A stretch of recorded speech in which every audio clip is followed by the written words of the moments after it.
আমরা মুখে নারী অধিকারের কথা বলি, কিন্তু মেয়েদেরকে অস্বস্তিকর পরিবেশের মুখোমুখি আমরা করে দেই। এটা কি নারীদের অধিকার হলো না অবিচার হলো? অবিচার। এই অবিচার যারা করবেন মনে রাখবেন, একটি জুলুমও নাই যে জুলুমের বিচার কিয়ামতের দিন হবে না। দুনিয়াতে একটা মেয়েকে জুলুম করেছেন, তাকে কোণঠাসা করেছেন, তার মনের বিরুদ্ধে আপনি নানান মুখরোচক কথা বলে তাকে বাধ্য করেছেন কোনো সিচুয়েশনের মুখোমুখি হতে, তার মনে কষ্ট আছে।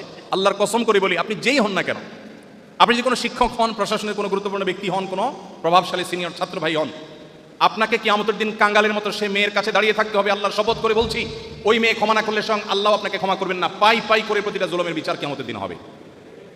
পশ্চিমারা আমাদেরকে শিখিয়েছে ছেলে মেয়েরা মিক্স হতে হবে, না হলে তারা উন্নতি করতে পারবে না। ইডেন কলেজ, বিকারুন্নেসা, মেয়েদের জন্য বিশেষায়িত যে সমস্ত শিক্ষা প্রতিষ্ঠানগুলো আছে, যুগ যুগ ধরে পড়াশোনার মান অন্য সাধারণ প্রতিষ্ঠান ছেলে মেয়ে মিক্স আছে সেই প্রতিষ্ঠানগুলোর চাইতে অনেক গুণ ভালো পড়াশোনার মান সেগুলোতে দীর্ঘদিন ধরে আছে, সুনামের সাথে চলছে।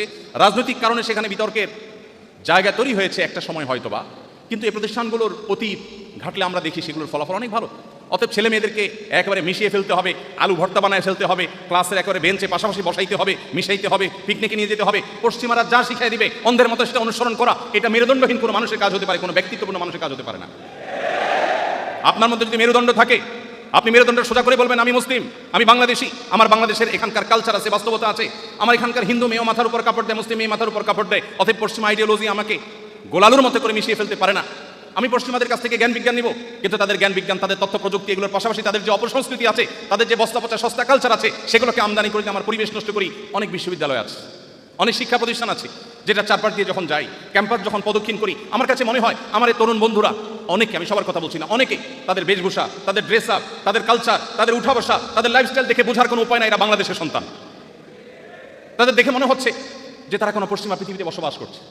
একটা জাতি নিজের কৃষ্টি কালচারকে হারিয়ে ফেলা, নিজের জাতিসত্তাকে হারিয়ে ফেলা, নিজের আত্মপরিচয়কে হারিয়ে ফেলা, একটা দুর্ভাগ্যজনক বাস্তবতা আর কি। অতএব আমরা তাদের কাছ থেকে ভালো কিছু গ্রহণ করব, কিন্তু বস্তা পচা সস্তা জিনিসগুলো নয়। একজন মেয়েকে আল্লাহ তাআলা মেয়ের মতো করে সৃষ্টি করেছেন, পুরুষকে পুরুষের মতো সৃষ্টি করেছেন। আপনি একাকার করে ফেলবেন, মিশায় ফেলবেন, আপনি ভর্তা বানায় ফেলবেন, গোলালু বানায় ফেলবেন, একবারে খিচুড়ি বানায় ফেলবেন, আপনি ব্যর্থ হবেন নিশ্চিত। গোটা পৃথিবীর উন্নত দেশগুলোর অনেক ভালো দিক থাকলেও এই জায়গাটাতে তারা দারুণভাবে ব্যর্থ হয়েছে। তাদের সমাজ ব্যবস্থা, পরিবার ব্যবস্থা, তাদের পারিবারিক বন্ধন সবকিছু মুখ থুবড়ে পড়েছে। আজ এই ব্যর্থতার অন্যতম প্রধান কারণ হলো আল্লাহর সিস্টেমের বাইরে যাওয়া। সৃষ্টিকর্তা তৈরি করেছেন দুজনকে ডিফারেন্ট আপনার প্যাটার্নে, সম্পূর্ণ ভিন্ন ভিন্ন প্যাটার্ন দিয়ে আপনি মিশে একাকার করে ফেলবেন সবকিছুতে, আপনি পারবেন না এবং করতে যাবেন আপনি ব্যর্থ হবেন। অতএব প্রতিষ্ঠানে, শিক্ষা প্রতিষ্ঠানে যদি এরকম করেন, শুধু মেয়ে শিক্ষার্থীদের কথা না, অনেক জুনিয়র শিক্ষার্থীদের প্রতি সিনিয়র ভাইরা জুলুম করেন, আছে না নাই? কিয়ামতের ময়দানে এই সিনিয়র ভাইরা কাঙ্গালের মতো, এই সিনিয়র ভাইটা একসময় হয়তো হাজি সাহেব হয়ে যাবে, গাজী সাহেব হয়ে যাবে, লম্বা দাড়ি রাখবে, জুব্বা পরবে, টুপি পরবে, নামাজ পড়বে, তাহাজ্জুদ পড়বে, দান করবে, সাদাকা করবে, হজ করবে, উমরা করবে, এমনকি হয়তো ওয়াজ নসিহত করবে, হয়তো অনেক বড় বড় লেকচার দিবে, কিন্তু সে কলেজ লাইফে, স্টুডেন্ট লাইফে, সে ইউনিভার্সিটি লাইফে তার কোনো ছোট ভাইয়ের প্রতি অবিচার করেছে, তাকে কোনোভাবে টিজ করেছে, অত্যাচার করেছে, জুলুম করেছে। কিয়ামতের ময়দানে নবীজির হাদিস বলছে, ওই হাজার হাজার উমরা, হজ, নেকামলের পাহাড় নিয়ে ওঠা মানুষটা কাঙ্গালের মতো ওই জুনিয়র ভাইটার কাছে গিয়ে দাঁড়াবে। রিক্সা ওয়ালার সাথে দুর্ব্যবহার করেছেন, ভাড়া দেন নাই, কলেজ ইউনিভার্সিটি স্টুডেন্ট, ধমক দিয়ে চলে আসছেন, গালি দিয়ে চলে আসছেন, আপনার হয়তো মনেও নাই, কিয়ামতের ময়দানে দেখবেন চাচা ঠিকই দাঁড়ায় রয়েছে। আল্লাহর কসম, আপনি সেদিন পার পাবেন না।